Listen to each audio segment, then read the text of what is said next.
All right. Did we pass out the handouts yet? Did we? Good. Okay.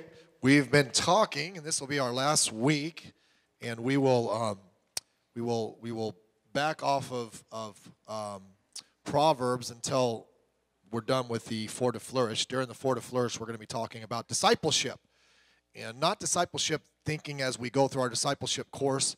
We're going to talk about what it means to be a disciple and so forth and the importance of it. And then we will go not through the book, but under some of the points there of the steps of growth, but a little more in depth so we understand them. And then on Sunday nights, I encourage you to be here for our series in the family. We're calling it, it's never too late for happily ever after, okay? And some of you think it is, right?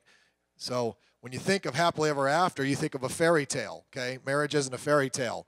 But on the other side, it's also not a horror story. So there's somewhere in between. We're going to find that happy medium. And by the way, I mean this sincerely, but other than the Lord and that, I enjoy my family. They're always around the house, the married one, the grandkids, and family's a blessing. And it's not like we only have 2 kids. We have way too many. With 7 kids, 4 grandchildren, 2 in-laws, and a partridge in a pear tree. Okay, but and by the way, we're not this. No. We're not conventional. We're a little different. We're different. But family can be a blessing, and it should be a blessing, especially if you're saved. Okay, and so we'll go through some principles of that, and I think it'll be helpful. We've been looking at the Proverbs 31 lady. This is the last time. You say, why did it take 3 weeks? It could take a long time. Just kidding. As I've mentioned, so you ladies don't get upset because we're not getting on you.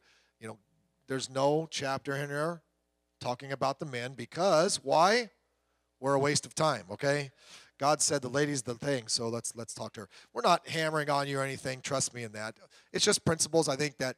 By the way, let me say, the best ladies in the world are Christian ladies, far and away. And by the way, if your wife's here with you at church tonight, thank God for that. Okay, and I think some of the best ladies we have great ladies in our church, and so this is just something we're teaching and so forth, and many of you always do that. You're trying to go the right direction. You're trying to have wisdom, and life is hectic. Okay, and family can be very hectic, and keeping it all together. And ladies, you don't understand what a blessing you are and how helpful you are to your family. And that's why on Mother's Day, I read a book one time. It was like, why men don't like going to church. It's like Mother's Day, we always get up and tell the mothers how wonderful they are. Father's Day, we get up and preach that the fathers are the devils and all that stuff. And now the reason we do that is because it's usually true, all right? All right, so we've been looking at it. We will finish tonight. We did the first 8. I think they're on your sheet. You don't have to fill them in, so I'm not going to go over them again. We went over them. Number 9, the chapter 31 lady fears the Lord. The chapter 31 lady fears the Lord. Favor is deceitful, and beauty is vain. But a woman that feareth the Lord, she shall be praised. We did talk about one of the weeks, like do the best, I think the word we use is be presentable. In other words, a lot of times what happens after a marriage is, when you saw that guy you were trying to catch before marriage, you always dressed nice, your hair was matte, all that stuff, French tips, whatever it is. Manicure, doggy-cure, pedicure, all the cures, okay? And then once you get married, it's like, I think we said don't smell like a yak, okay? When grandkids come around and they've had a rough day and it's the end of the day, it's like that kid smells like a yak. Go baptize him. But, and so what it's saying here is beauty, that's not the most important thing. Now, it doesn't mean you go marry someone you're not attracted to, okay? That's usually the first thing that kind of draws you in. It's like, whoa, hello, how are you, okay? Do you know me? But that's not the most important thing. If it is, how come some of the most beautiful women in the world, actresses and all that stuff, they go 3, 4, 5, 6 husbands? After a while, if she doesn't have the right qualities, she's ugly. You have a broom in your house, but that's not for sweeping. Okay? And so that is not, you know what really truly is important? A lady that fears the Lord. This is the inward versus the outward. Our society is fixated on the outward only. Okay? That's it. It's not the outward, it's inward. Physical attraction in a relationship is important. That's fine. But your determining factor in a spouse should not be basically physicality. Can't be. That's how our society chooses. How come you like this lady? Size, shape, looks. That's usually a determining factor. Can I just tell you something? I don't care what size you are. I don't care what shape you are. I don't care what you look like. You are going to get older. Yeah. That's going to change. And by the way, guys, this has nothing to do with it. Let me just throw this in.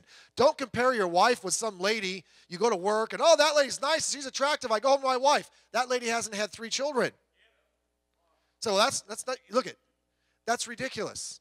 By the way, if you left her for her, she's going to look like that too later on. Okay?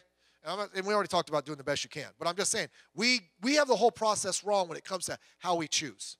We choose based solely on the outward, and we don't base on the inward. And the thing that's going to keep you together is the inward. We've got it all messed up. You know, people are turning to all kinds of off the wall ways to find a spouse. Now you find them online. Okay? Now, back before, it used to be download a wife. You know, you get some, you know, I got a girl from, not China, but some country, you know, and she's 30 years younger than me, and she wants to come to America. She's not marrying you because you're good looking. Okay? She's marrying you because she wants that card. Okay? She wants to come to America.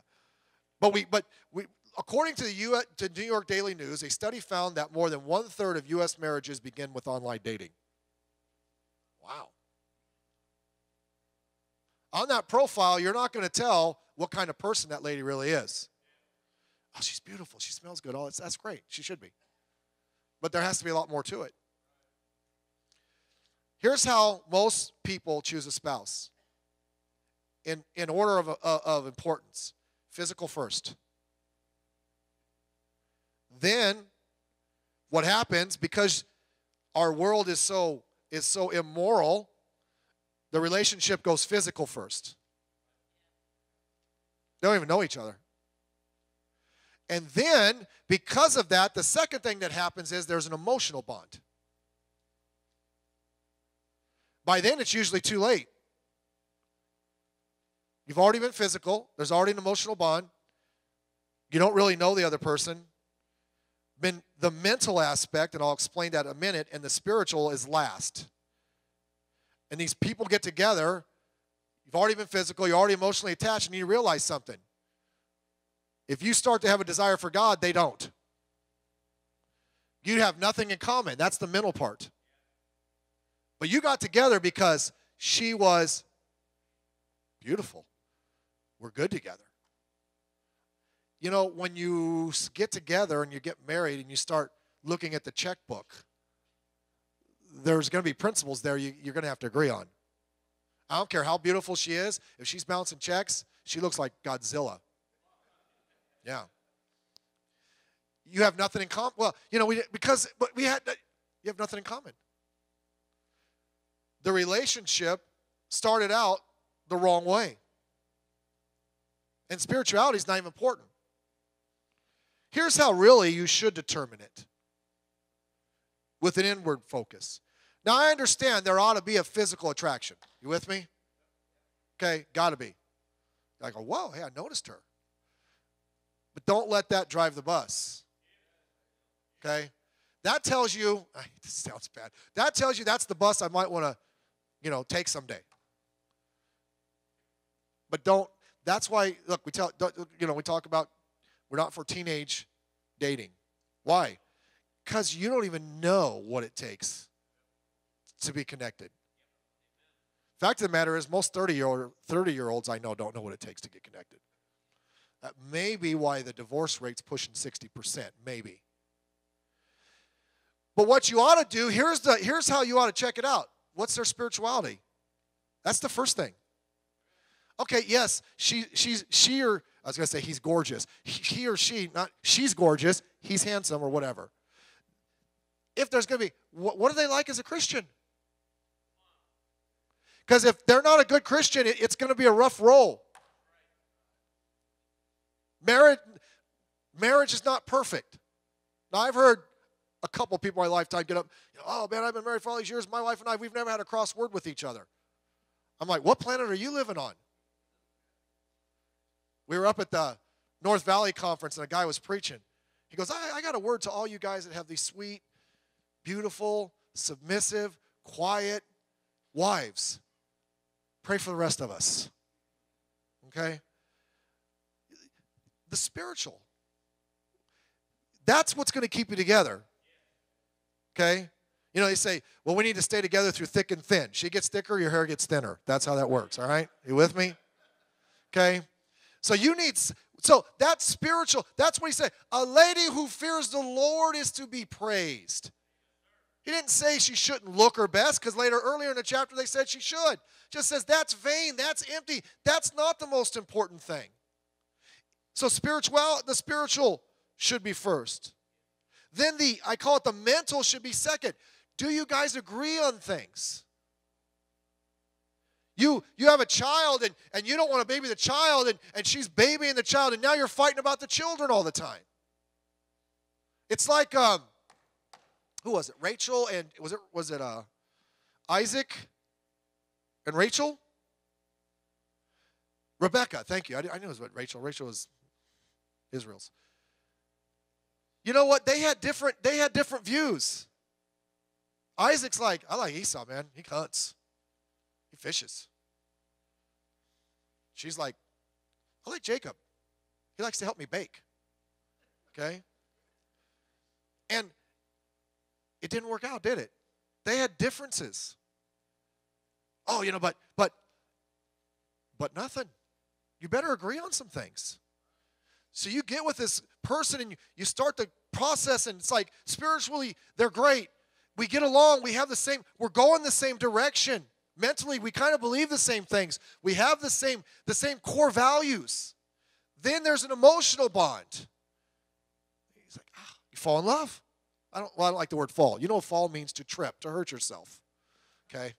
You decide that, hey, this is the person for me, and you get married. You make that decision. Physicals last. That'll come. Don't worry. It's all right. It'll be fine. The other stuff's more important. Okay? But we do it wrong. So what am I saying? Ladies, and actually men too, but it's geared to the ladies. The most important quality you have is the inward quality, the godliness. Okay? That attitude is everything. Spirituality. Attitude, our character. All those things. Do you spend as much time on your inward qualities as you do on your outward qualities? You know, dressing nice and looking nice and doing all these things with your hair. By the way, do those things. Guys, we like that. We don't want women that we don't want a wife that looks and acts like us. You come home from work and she's sitting down, got her leg all kicked up, and what's up, honey? By the way, man, you shouldn't do that either. Free, okay? I mean, you could take it easy around the house, but don't be acting like a prude, We like when you look like a lady. You look nice, you look sharp, do those things. But not if the inside, but don't neglect the inside. That's by far the most important. We'll leave that one alone. Let's move on. Number 10. The chapter 31 lady figures out how to get things done. Proverbs 31:19. She layeth her hand to the spindle, her hands hold the distaff. She knows what she's doing. She learned how to do that thing. Proverbs 31:22. She maketh herself coverings of tapestry, her clothing is silk and purple. Okay? Now, they didn't have coals back in the day. I don't know what my family would have done without coals. Okay, we'd probably be walking around in gummy sacks. But they had to be diligent. They had to, hey, you know what? Learn how to do it. So they learned how to do it. Proverbs 31:24, she maketh fine linen and selleth it, and delivereth girdles unto the merchant. The thing they say about, if you believe in a lady being submissive to a man, you are he-man, and she's just some dumb nobody back in the corner. Nobody says that. That is not true at all. Men aren't better than women. Okay? We all have our roles. But by the way, don't and maybe it's just me, although Proverbs seems to agree, try not to be an invalid in the family. Help out. Okay? Get things done. That's what was happening. When I first met my mother-in-law, she's a little different. She does everything. It's like, we're sitting down and like, oh yeah, I reupholstered all the furniture last week. I mean, reupholstered the whole thing. And I got there a week before the wedding, and she's like, hey, Steve, come with me. So I'm with her. She's like, for our wedding, she cooked all the food. She's like, we'll have the reception at my house. And she's going to colleges and borrowing stuff. I don't know what she was doing. She may have been stealing it for all I know, man. We were out like all day, and she's cooking all this stuff, and she's crazy. I think she bought the wedding dress, and it was like some little, it was just some little small, it wasn't even fancy, and she redid it. The hats the ladies wore were homemade, and she's like, I don't know what she was doing, but she's like, she does everything. Even cooking. I remember one time I was, oh man, I had this. She was like, oh, I told her about something I ate. She didn't even know what it was. And like the next morning, she made it. She goes, what is that you were talking about? I'm saying, oh, it comes with this, and this. And the next morning, it's like, there it is. It's done. And I told her one time, I said I had a chicken fried steak chicken sandwich. It's like chicken fried. It was a place in Issaquah, the root beer place. Oh my soul, that place is good.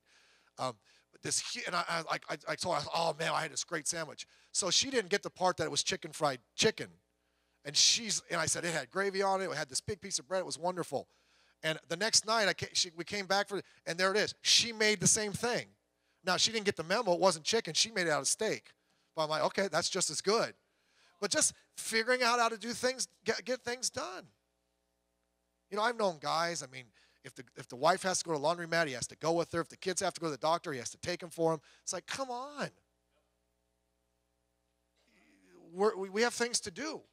And I'm not saying, listen, when I worked at home and we had our own business, if I was available during that time and one of the kids had a doctor's appointment, I didn't mind taking them. In fact, if I could, I'd like to take them because I like being with my children. Okay? That's not what it's about. But it's like your husband, you can't. Look, I remember the time we bought our house. We got our house. We had it for a year. We had to refinance the loan because it wasn't ours. And I was doing the loan for this church. I did the loan for this church, and I was all that stuff. I didn't do anything. My wife, and she'd never done it before, she got the loan for our house. I had no idea what was going on. It's just like, whatever. All I know is this. She told me the interest rates and all. All I know is the lady that had us sign the documents had to do it the night that I was running the Valentine's banquet. My wife's like, she'll be here at 7:30. We need to sneak out for 10 minutes. I'm like, okay. I went out there, and it's like, sign on a dotted line, or is this good? Okay, well, that's it. She handled it. I don't need to figure it out. Okay? And I'm not saying everybody has different skill levels. I'm just saying all of us, when it comes to things in our family, we need to figure things out sometimes. And so that's all of us just have that kind of attitude. Number 12. Oh, I'm sorry. Are we at 11? Yeah, that's good. The chapter 31 lady is more valuable than rubies. Okay? Who can find a virtuous woman? Her price is far above rubies. A virtuous woman is very valuable. What it is saying is she's rare. Very rare.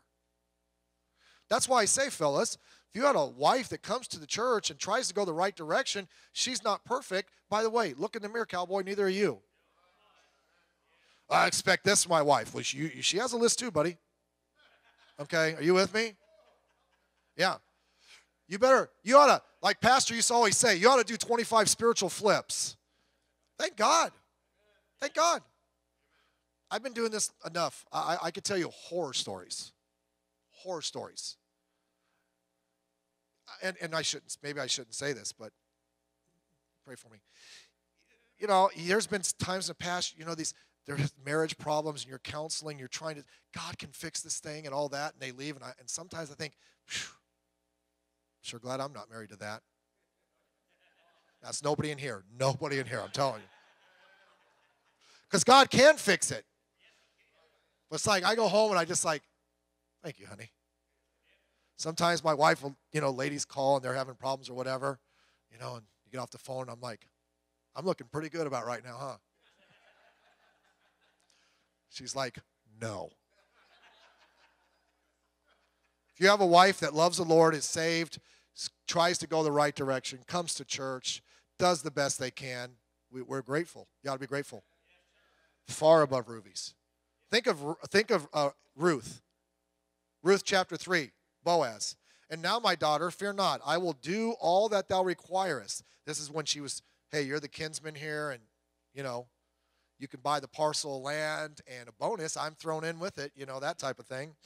For all the city of my people doth know that thou art a virtuous woman. Wow. They could just tell. They could just tell. Number 12. We got to really hasten. And by the way, let me say this. If a godly lady is not more valuable than rubies, look, our heroes are the wrong people. Oh, this beautiful lady who's half-dressed when she sings, and, oh, they're wonderful. They're not keeping any guys.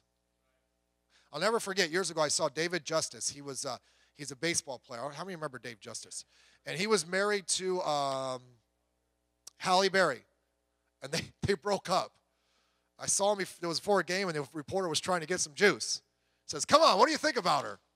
He didn't say much, but you could read between the lines. He goes, she's a good girl, just not for me. Know what he was saying? I'm glad I got rid of her. Okay? So, valuable. Be thankful. Number 12. The chapter 31 lady is trusted by her husband. Trusted. The heart of her husband doth safely trust in her, so that he shall have no need of spoil. In other words, he trusts her so much, she's closer to him and better to him than if he were to go get these riches. Spoil is what, when you win a war, all the valuables that the others have, you can take for yourself. It's like, man, I trust her so much, that stuff's not even important to me. She's such a great gal. She will do him good and not evil all the days of her life. He has no worries about her at all. This verse is saying he doesn't even need possessions. She's so valuable to him. Now, I don't know what this says, but I remember there was a guy I used to work with in the warehouse, and he told me one time, we used to work, there was about 5 of us worked together on a midnight shift. He goes, man, and I thought he was just talking. He goes, man, I told my wife if I ever win the lotto, I'm going to give her half of it, and I'm gone. Her and the kids will never see me again. And I thought he's just being So I was trying to reach those guys, so I had them come to a basketball league. I had my own team. It was my guys from work. I got all the crew. It was 5 of us. We played our old league over on Anaheim. And so trying to reach a guy, so I said, hey, why don't, it was like, I think we had a Friday night league, and I said, hey, why don't, afterwards, why don't you have your wife come with you? My wife and I will take you out to eat. So we went out to eat with them, and we were sitting there talking, and he told her, he goes, hey, honey, tell him. What? Because I'd always said, man, you're lying when you say that. He said, tell him, honey, what would I do if I won the lotto? She goes, oh, I know. You give me half of it and you take off. We never see you again. Now, I don't know if that says as much about her as it does about him. But I know this, when you, I'm not saying that's her fault. I think that's a him thing. Okay? So don't get me wrong. It's just an illustration. But I know this, when you have a good wife, there's no amount of anything that would take you away. And you trust her. Trust is important in a relationship. Very important. The trust was bolstered by the fact that she treated him well. So he didn't worry about her. He said, man, I would take her over anything, and I'm not even worried about her. Don't do anything that would destroy the trust in your marriage. Once trust starts chipping away, some issues there. Okay? Now, by the way, don't be jealousy is also horrible. But I'll say this, sometimes, not all the time, sometimes guys just have issues. But sometimes a lack of trust might be because you're doing some things that maybe are untrustworthy. Don't lie to your spouse. Sneaking around. Look, not letting your spouse see your phone. Why? That's kind of quiet. Why? You would never set your phone up to where they know where you're at all times, would you? Why? Who are you talking to? I'm just talking to this guy. He's just my friend. Let me help you with this. Ladies, the only guy friend you should have is your husband. That's it. By the way, you're at work. Oh, the 5 of us are going to go out from work. You know, there's 3 ladies and 2 men. Don't go. I'm just telling you, if I went out to lunch and I went somewhere and my wife was sitting in a group of 3 ladies and 2 guys, there'd be fireworks for a long time. That ain't going to happen. Not going to happen. Who are you texting? You're secretive? Hey, let me see your phone. Why? Red light. What do you got to hide? Men, what do you have to hide? What are you looking at? Well, that's my privacy. Let me explain how privacy works. When you said I do, you don't. Oh, but by the way, this isn't child rearing. Let's just, same thing with your children. They shouldn't have privacy. My house. I can go into their room anytime I want, look anywhere I want. My house. They don't like it, they can go somewhere else. That was free. Don't let, they all, husband and wives being real. Where are you going? I'm going out with my buddies. I don't go out with my buddies. Why? Because no one likes me. I don't have any buddies.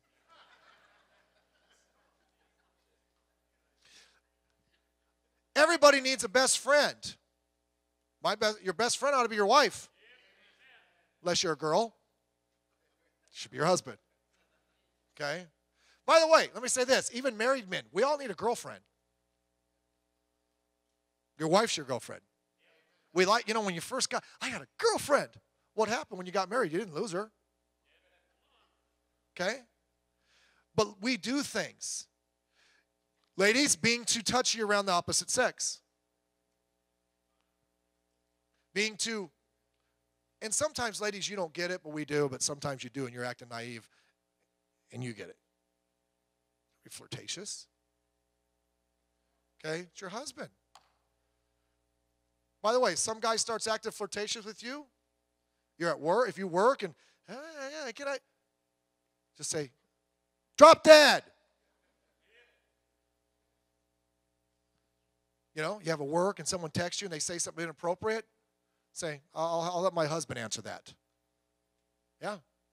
I remember when we were working, when I was at Bible college, we were working, they let the girls work in the summer where I worked. Our work would hire them. And some girl was engaged and some guy was inappropriate, said something inappropriate to her. She went and told her fiance. We were getting off work at 6 in the morning and he was standing out in the parking lot. And that guy came out, he made a beeline right to him. Said, this is the last time I'm coming down here. If you ever talk to her again, it won't be nice. She wasn't going to put up with it. And that goes for girls too. We talked about it, everything. Be careful. Don't be inappropriate with the opposite. You see the example there, Mary, but we got to hurry. Number 13. We're almost done. The chapter 31 lady is known for her strength, honor, and beauty. Look what it says. Strength and honor are her what? Clothing. That doesn't mean she was. That means that was who she was in the outward. That's what people noticed about her. Wasn't something just on the inside. By the way, if something's on the inside, it is noticeable on the outside. And she shall rejoice in the time to come. We already talked about that. By the way, ladies, you set the spirit in the house. Everybody can be having a good day, and if your firecracker goes off, you've just ruined everybody's night. Same thing with you, Dad. Okay? And then next, the last one, we're out of time. The chapter 31 lady is praise. Her children rise up and call her blessed. Her husband also, and he praiseth her. Wow. Why? Because they're thanking God for you. Okay?